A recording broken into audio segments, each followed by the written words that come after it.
So for today's video, I am going to be making a firm family favorite. This is a delicious soft meringue roulade, and we're going to be stuffing that and rolling it with a beautiful berry cream sauce. So what we're going to need is some egg whites, some white wine vinegar, corn flour, caster sugar, whipping cream, and some mixed berries.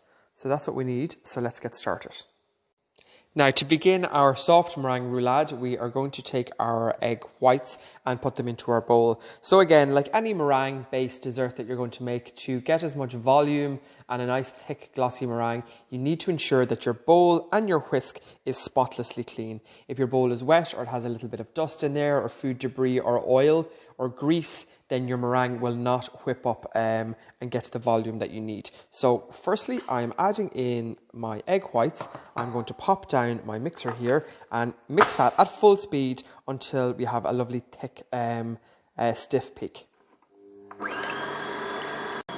So this has been mixing for about 3 minutes, and as you can see, my egg whites have doubled up and are lovely stiff peak. I'll turn that down so you can see. So they are holding their shape.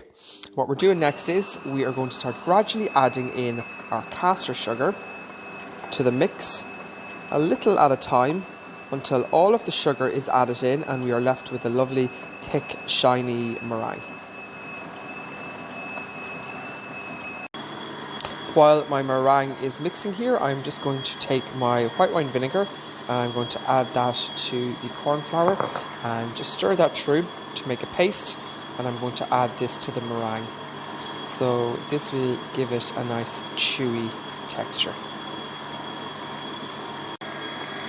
Next, I'm just going to add my corn flour and my white wine vinegar to the mix.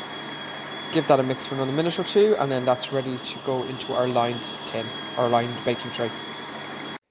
So my meringue is now ready, and I just need to spoon this onto my lined baking tray. So this is a 13 by 9 inch Swiss roll tin, so shallow and again lined with parchment paper. And as you can see here how thick the meringue is, you can actually turn the spoon upside down and the meringue doesn't fall. That is the consistency that we're looking for. So I'm just going to put this now, I'm going to spread all of this out on the tin, and this is going to go into a preheated oven. So it takes 15 minutes to bake. The oven is set at 170, but we'll be turning the temperature down for the last 5 minutes, but I'll explain that in the next step. But for now, all of this mix to go onto our tray. That is my meringue all spread on the tray. So this goes into a preheated oven set at 170 fan, and that bakes for 10 minutes. So at the 10-minute mark, you'll see that it's starting to take on a nice colour. We're going to drop the temperature down to 160 degrees fan, just by 10 degrees, and that bakes for another 5 minutes. So 15 minutes in total for this. So my oven is preset, and I'm going to pop that straight in. So again, 170 for 10 minutes, and then set an alarm, and after the 10 minutes, drop your oven to 160 for a remaining 5. So that has been the 10-minute mark. I am now turning my temperature down to 160. As you can see, it's starting to take on a nice colour, and that will be ready in 5 minutes.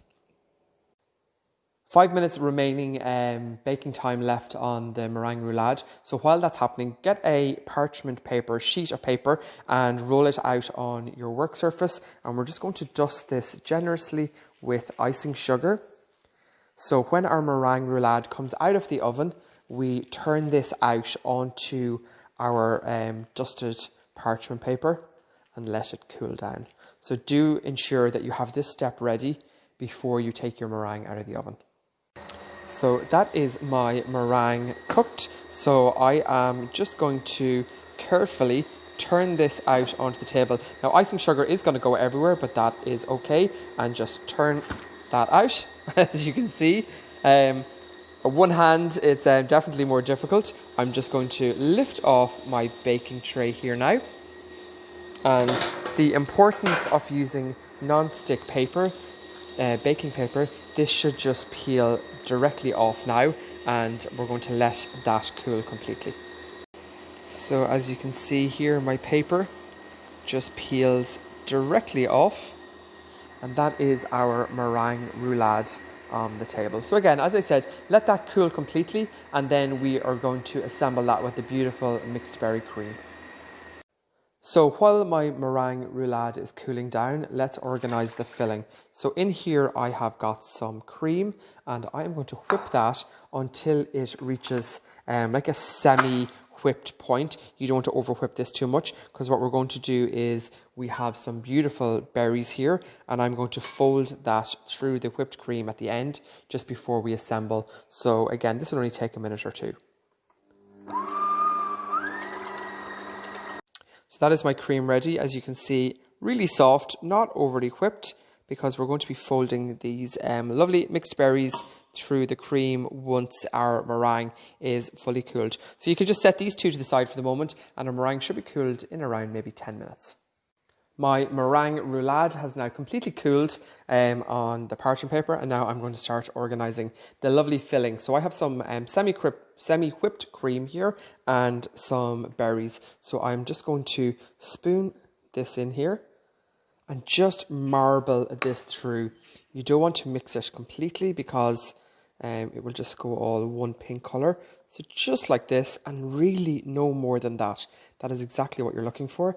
So we're just going to spoon this now onto our meringue roulade. And we're going to spread that out. And that is all of my cream here. So this goes on, and then just very carefully spread this as best you can over the meringue, and I'm going to show you next how to roll it up.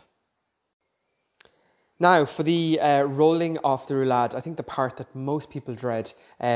One thing to keep in mind, this will crack when you roll it. That is all about the character of this dessert. So please don't be trying to roll the perfect roulade with a nice smooth finish. It will crack, and if it does, please don't worry about that. Now, little secret here is to cut almost down to the base here for the beginning roll. This will ensure that you get a lovely tight roll. Push that in. So as you can see here now, we're getting a nice tight roll, and let the paper do the work. So from here on in, just keep rolling it. Keep it nice and tight if you can. As I said, let the paper do the work for you. And if you want at this stage, just give it a little shape to help it on its way. And as you can see there, that is our roulade rolled. So I'm just going to put this onto a serving platter and cut it so you can see what the centre looks like. My roulade, I have just put it on a nice serving board. As you can see, those lovely berries are popping out. So just to finish off, we're going to decorate it a little bit. So we're going to give it a nice dusting with icing sugar, just to give it that little nice effect on top. I'm going to put that to one side, and next we're going to garnish with some beautiful edible flowers. These are calendulas. They add such a beautiful colour. Next we pop these up again. If you don't have these little edible flowers, you can put fresh berries on top, a little sprig of mint, or whatever you have really. It's completely, utterly up to yourself. So a little bit of green always looks well. Just going to pop that in. The one thing about this meringue is it really needs to be eaten on the day that you make it, because you filled it with cream and then you're going to pop it into the fridge. It doesn't really hold up as well in the fridge, so you're better to enjoy it all the same day that you make it. And there we go. That is our soft meringue roulade with a mixed berry cream and some edible flowers. It doesn't get much more summery than that. So I hope that's given you some ideas to whip this up in your own kitchen at home. And I will talk to you soon.